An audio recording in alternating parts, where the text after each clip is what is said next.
Assalamu alaikum, my dear students. Welcome to the Slate class of Physics O levels. So, basically, in this class, we will discuss paper 1, which is October November 23 paper 1 right. अच्छा बच्चों, before starting the paper आपको ये बात पता होनी चाहिए कि आपको कोर्स का थॉरो नॉलेज होना चाहिए। आप कोई टॉपिक स्किप नहीं कर सकते। फिजिक्स के किसी भी पेपर में आपको कोई ऑप्शन नहीं मिलती, ठीक है। सो आप नोट्स से अच्छी तरह प्रेपरेशन करें और लास्ट मोमेंट पे सारे के सारे फॉर्मूलाज और डेफिनेशन को बहुत केयरफुली देखें, so that you can attempt this paper very carefully. The second and most important instruction is that you have to read the question very carefully. Sometimes question में लिखा होता है is it not possible और generally not bold भी हुआ होता है, आप उसको ओवरलुक कर जाते हैं और आपसे मिस्टेक हो जाती, ठीक है। You have to do all of your rough work on the question paper, ठीक है, and you have to shade the answers on the answer sheet, the bubble sheet, ठीक है। उसकी शेडिंग की भी मैं इंस्ट्रक्शन आपको एक और वीडियो में शेयर करूंगा। So we have this paper, let's go to question number 1। The time for this paper is strictly 1 hour, you can not take more than 1 hour for this paper. A levels वाला जो paper 1 होता है उसके लिए आपके पास physics में 1 our 15 minutes होते हैं, but in O levels this is 1 hour paper. Okay, the question number 1 is which description is of scalar quantity? Now you know that all the scalar quantities have magnitude only, और जो quantities जिनकी direction होती है they are called as vectors, ठीक है। For example मैं कहता हूं टाइम इज 8:15 PM, ठीक है, it has no direction, time is a scalar quantity. So let's see which quantity is a scalar quantity. Option A is it has a direction only, no, scalar quantity की direction नहीं होती। It has direction and unit only, it has direction magnitude and unit. तो पहले तीनों option में direction आ रही है, तो पहले तीन ऑप्शंस आंसर नहीं हो सकती। Option D is it has magnitude and unit only, yes this is the right answer. It has magnitude and unit only. For example आप लिखें, for example mass is equal to 5 kg, ठीक है, mass is a scalar quantity, this 5 is its magnitude and kg is its unit, ठीक है। so it's a quantity which has magnitude and unit only. Coming on to the next question, and this question is directly from which chapter? Motion, you also call it kinematics. Okay, we have a distance time graph in front of us, and we know that the area under distance time graph does not give any quantity, whereas the gradient of distance time graph gives you the value of speed. Okay, the question is, the diagram shows a distance time graph of a car traveling in a straight line in which region the car is decelerating, ठीक है। decelerating का मतलब ये है कि उसकी speed reduce हो रही है। Now you have to look for the point जहां पर ग्राफ का ग्रेडियंट, ग्राफ की स्टीपनेस रिड्यूस हो रही है। तो अगर आप पॉइंट ए को देखते हैं, ए पे तो आपको इंक्रीजिंग ग्रेडियंट मिलता है, इसका मतलब है स्पीड इंक्रीज हो रही है। बी पे आपके पास कांस्टेंट ग्रेडियंट, इसका मतलब है car is travelling with constant speed. और सी पे आपके पास डिक्रीजिंग ग्रेडियंट है, इसका मतलब है कार की speed is reducing. So the right answer is option C, ठीक है। अच्छा, डी को अगर हम एक्सप्लेन करना चाहें, डी पर तो ग्रेडियंट 0 है और डिस्टेंस ना इंक्रीज हो रहा है ना डिक्रीज हो रहा है, इसका मतलब at D the object is at rest. So in which region car is decelerating, the answer is option C. Moving on to the next question which is question number 3। A wooden block is pushed across a table at constant speed. बच्चों याद रखें, जब भी constant speed होगा this is a condition of equilibrium, ठीक है। जितनी pushing force है वो बैलेंस आउट हो रही है, उतनी ही फ्रिक्शनल फोर्स है। So pushing force is equal to frictional force, that's why it is moving at constant speed. याद रखें कि इक्विलिब्रियम में नेट फोर्स, रिजल्टेंट फोर्स 0 होती है, ठीक है। अगर पुशिंग फोर्स ज्यादा होगी तो object which is wooden block in this case वो एक्सेलरेट करेगा, अगर रेजिस्टिव फोर्स ज्यादा होगी तो ये डिसेलरेट करेगा, ठीक है। विच स्टेटमेंट इज करेक्ट? याद रखें कि ये आपको शो करना है कि यहाँ पर रिजल्टेंट फोर्स 0 है, मतलब बैलेंस फोर्सेस है। The frictional force increases as the block moves at constant speed, नहीं, अगर कांस्टेंट पुशिंग फोर्स है तो फिर आपकी फ्रिक्शनल फोर्स भी कांस्टेंट रहेगी। The frictional force is equal to and opposite to the pushing force, yes. Newton's third law भी इस चीज को सपोर्ट करता है कि एक्शन फोर्स और रिएक्शन फोर्स कांस्टेंट होती है but they have opposite direction. इस केस में फोर्सेस को कांस्टेंट होना है, जब उनके मैग्नीट्यूड्स कांस्टेंट होंगे तो ही वो एक दूसरे को कैंसिल आउट करेंगे। So the right answer is option B. बाकी ऑप्शंस भी रीड कर लेते हैं। The frictional force is greater than pushing force. No, अगर फ्रिक्शनल फोर्स ज्यादा होगी तो ऑब्जेक्ट डिसेलरेट कर रहा होता. The frictional force is less than pushing force. No, once again अगर पुशिंग फोर्स ओवर ज्यादा होती तो इसकी वजह से भी ऑब्जेक्ट ने एक्सेलरेट करना था. So you have to go for balance forces which is frictional force is equal and opposite to the pushing force. The right answer is option B. Coming to the next question, which is question number 4. A car begins to move. बच्चों याद रखना, car जब rest से start करेगी तो accelerate करेगी ना. It speeds up until it reaches constant speed. Constant speed is once again condition of equilibrium. What happens to the acceleration of the car and what happens to the velocity of the car? So definitely जब car speed up हो रही है तो इसकी acceleration increase करेगी. Both acceleration and velocity change. Yes. Only acceleration changes, only velocity changes. Neither acceleration or velocity changes. The right answer is option A. Acceleration and velocity both changes. Right? This one was easy question. Coming on to the question number 5. This question is from deformation. The diagram shows how the length of the spring changes when the load of 10 Newton is suspended. Okay, what is its original length? Original length is 5 and its extended length is 8 centimeters. So what is the value of extension? Extension is equal to 8 minus 5, which is equal to 3 centimeters. Okay? So for the load of 10 newtons, the value of extension is 3 centimeters.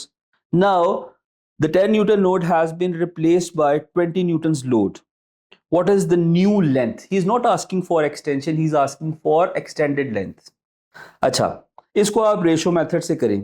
For 10 newtons the value of extension is 3 centimetres.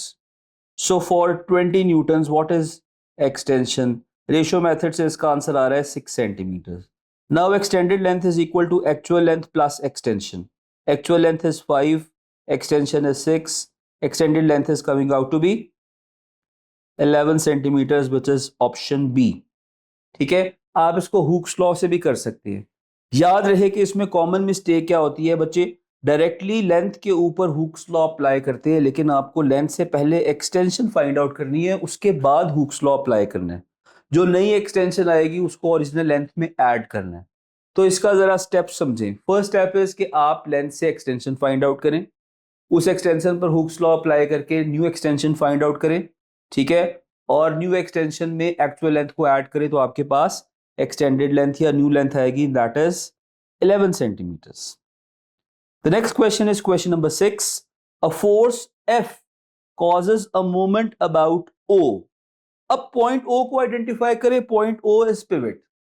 ठीक है, on L-shaped bar.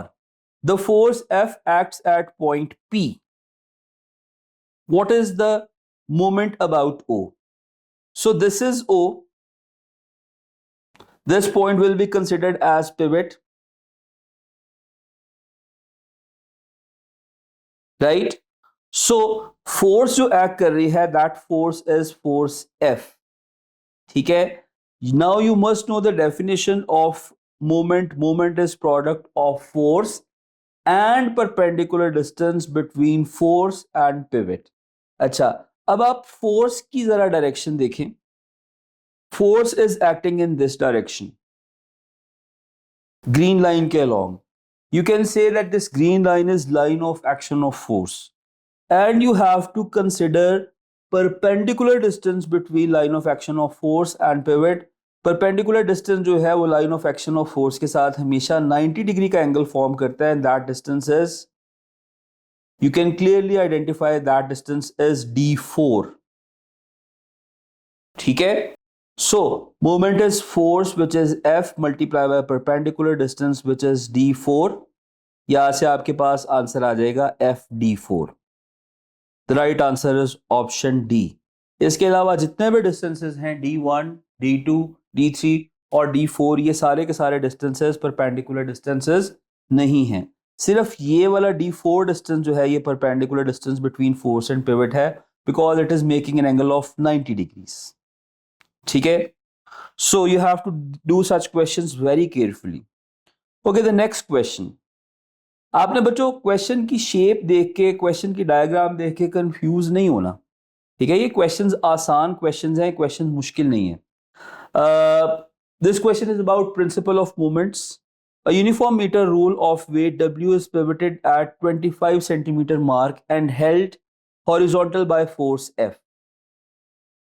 देखिए wait की वजह से वो topple करेगा, इस pivot की वजह से, इसकी वेट की वजह से जो मूवमेंट प्रोड्यूस हो रहा है that is in which direction, in clockwise direction. Force F is producing anti-clockwise movement. So in this case, this clockwise movement will be balanced out by this anti-clockwise movement, right? The ruler is supported by vertical force P acting at point P. What is the magnitude of P? So basically you have to find out magnitude of force P. तो सबसे पहले आप क्या find out करेंगे, आपके पास weight की value है, you will find out the value of force F. ठीक है. अच्छा, सबसे पहले आप लिखेंगे clockwise movement is equal to anti clockwise movement.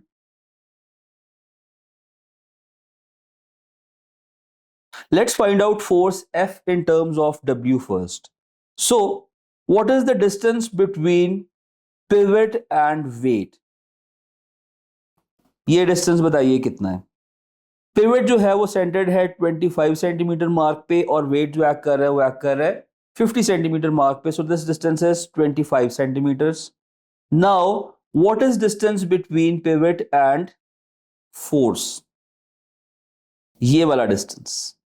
Now this distance is 75 centimetre. इसके हिसाब से आपने इक्वेशंस लिखनी है. So clockwise moment is force W multiply by 25.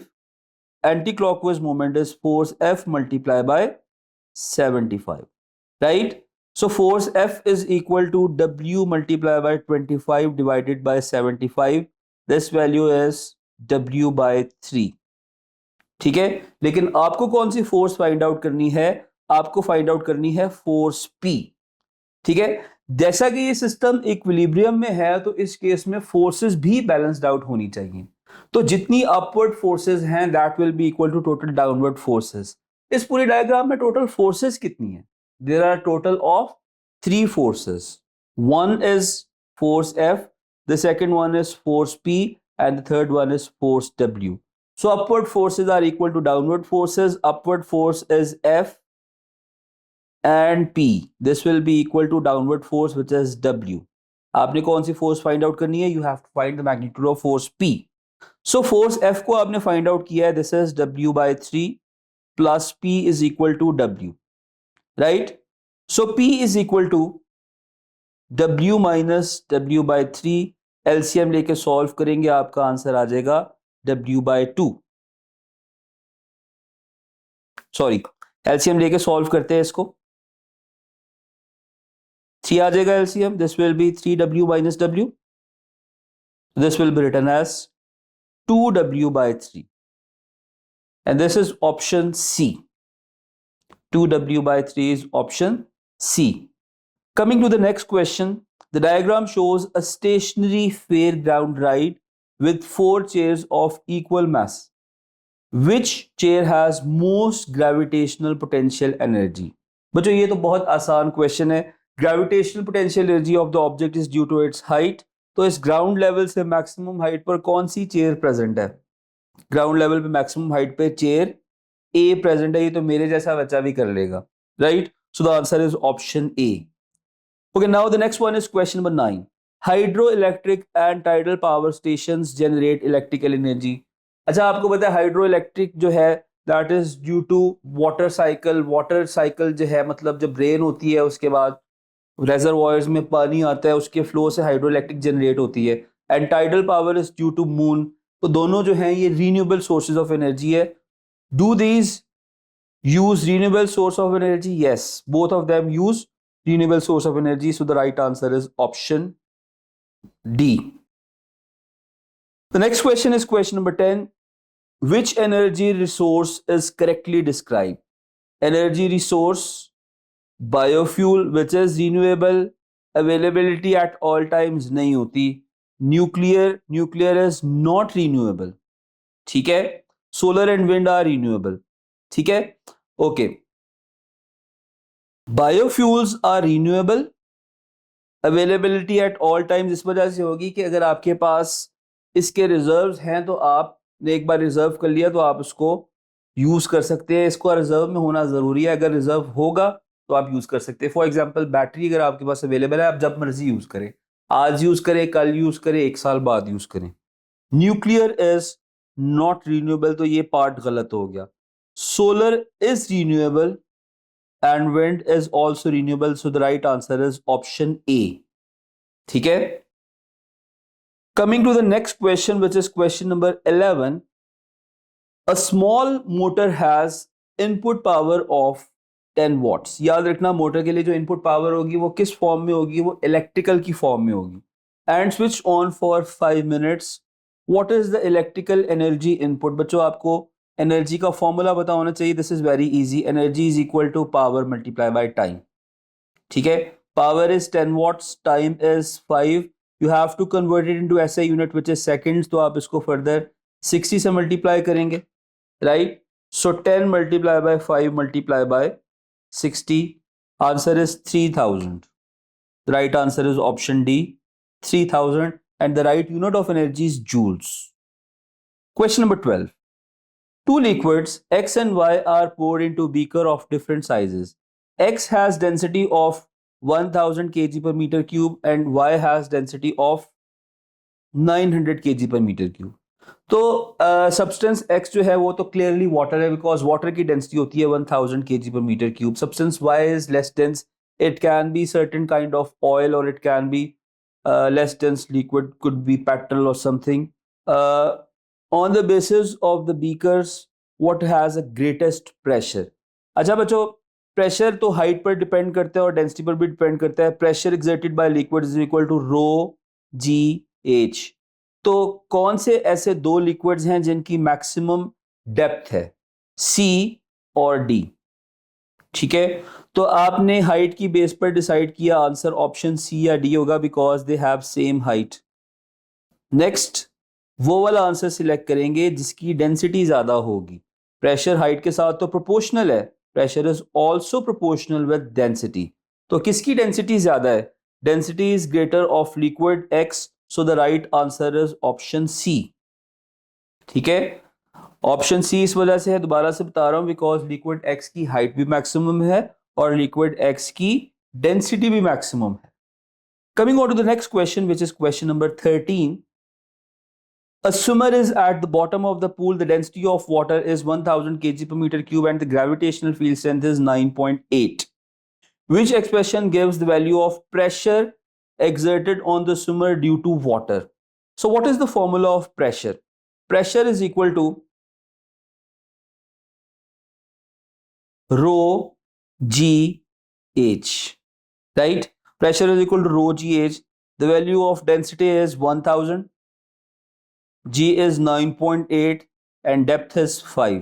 अगर आप इसको रीअरेंज करके लिखे, you can also write it as 5 multiplied by 1000 multiplied by 9.8, which is clearly shown in option B.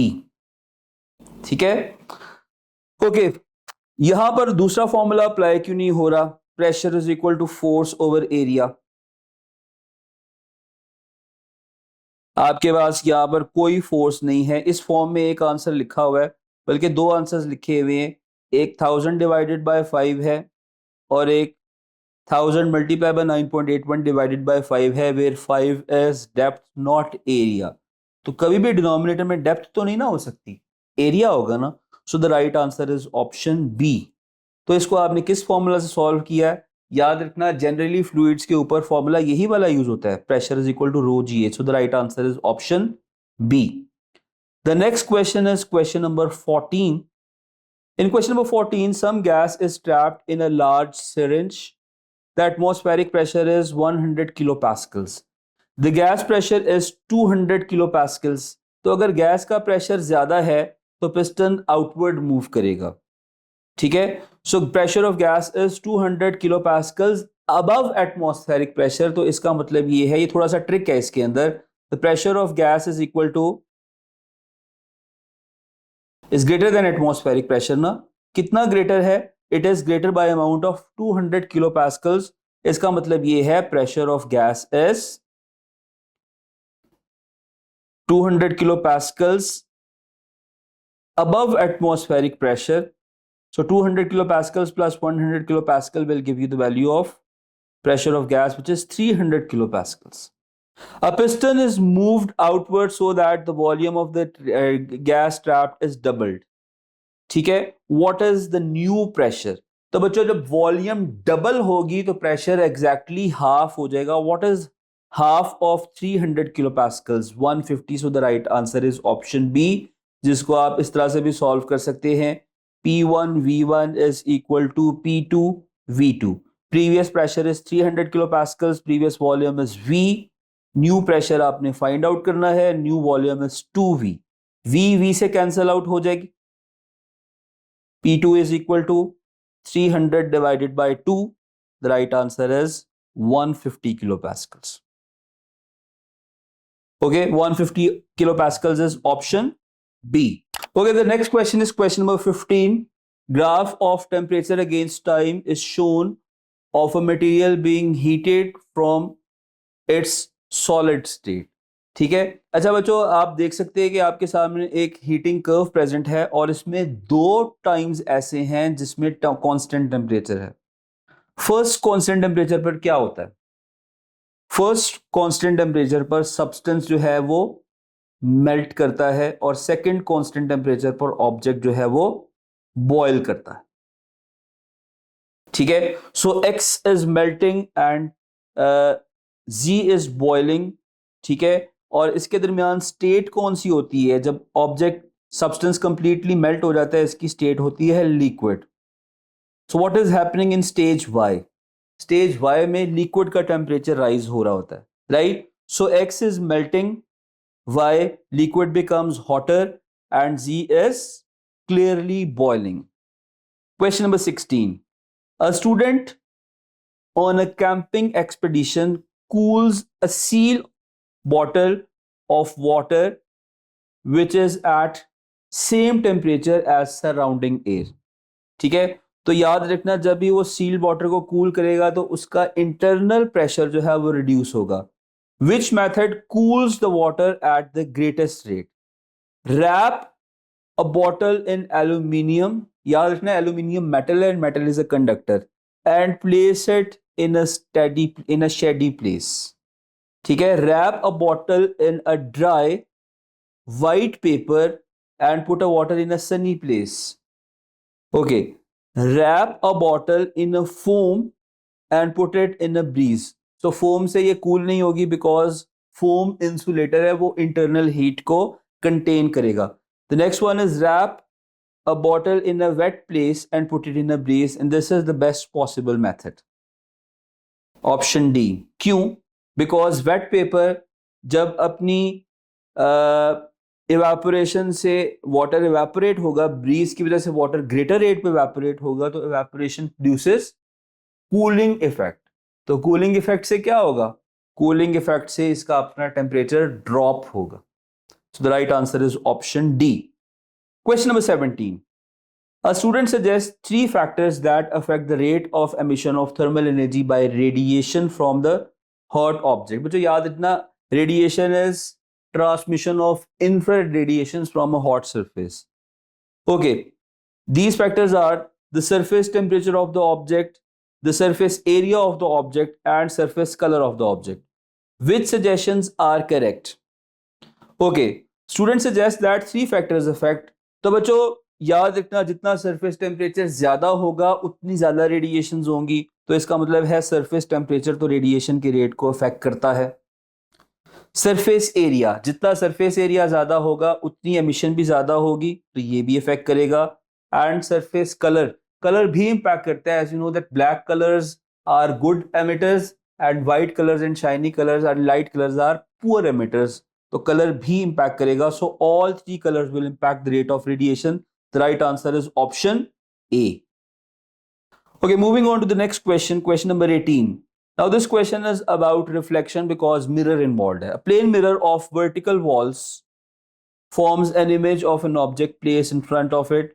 The characteristic, बच्चों याद रखना कि प्लेन मिरर से जो आपके पास इमेज बनता है वो वर्चुअल और अपराइट इमेज होता है वो इन्वर्टेड नहीं होता, लेकिन वो लैटरली इन्वर्टेड जरूर होता है. The right answer is option D. Question number 19. Diagram shows light traveling in air incident on the surface of glass block. Some light is reflected and some light is refracted. तो बच्चों partial reflection हो रही है और partial refraction हो रही है.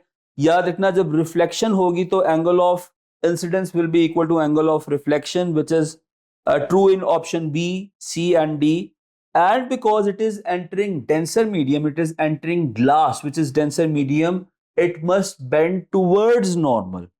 ठीक है, towards normal A में भी हो रही है, B में भी हो रही है, लेकिन सॉरी D में भी हो रही है, लेकिन the right answer is 1 जिसमें रिफ्लेक्शन भी सही तरह से शो की हुई है. रिफ्लेक्शन B में सही तरह से शो की गई है, C में भी रिफ्लेक्शन हो रही है और D में भी हो रही है. तो D इज द ऑप्शन जिसमें रिफ्लेक्शन को भी ठीक से शो किया हुआ है. कैसे? एंगल ऑफ इंसिडेंस जो कि नॉर्मल के रिस्पेक्ट से होता है, that is equal to angle of reflection. ठीक है, और angle of refraction is less than angle of incidence because ray has to move towards normal. The right answer is option D. Question number 20. Which statement is correct? Total internal reflection occurs only when the light travels from air to glass. Not at all.